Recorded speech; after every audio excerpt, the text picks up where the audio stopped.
for the first time on her campaign website. A K-file investigation has uncovered, meantime, a 2019 questionnaire.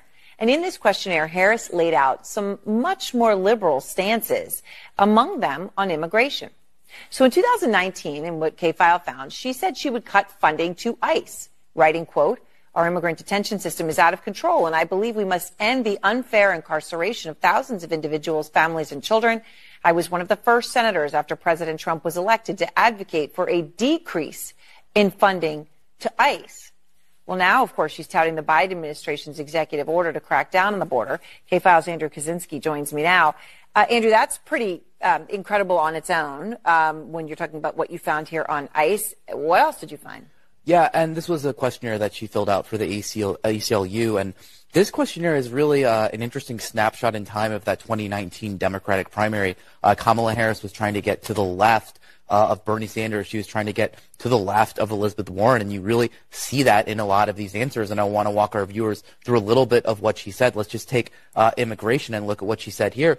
She said on immigration, she made this open-ended pledge to end immigrant detention. She said she supported taxpayer-funded gender transition surgeries for detained migrants. She also said she supported taxpayer-funded gender transition surgeries for detained migrants. She actually said she supported that. She both wrote and answered in the affirmative when she was asked this. Oh. And she said she also supported it for federal prisoners. Now, she also pledged to slash immigration detention by 50%, close all family and private facilities, and decrease funding for ICE, and then the end ICE detainers with local law enforcement. I mean, these are things that, you know, it would be hard to think that you would come up with taxpayer funding gender transitions for detained migrants, and yet this, as you say, written and verbally. You know, what else, you know, did you find?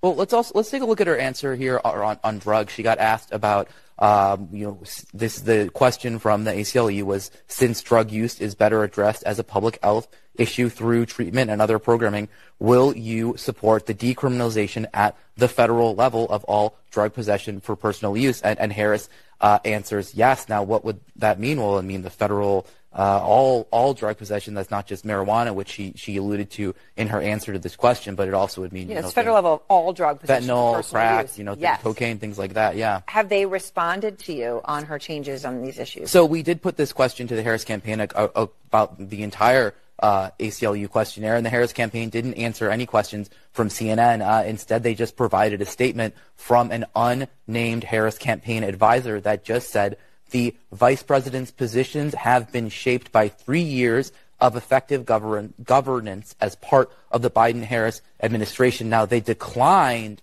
to CNN to elaborate on what those positions were, and then they also provided this statement, which they attributed to a spokesperson saying, as president, she will take that same pragmatic approach, focusing on common sense solutions for the sake of progress. So where does she stand on this, all this questionnaire today? We don't know, and they won't say.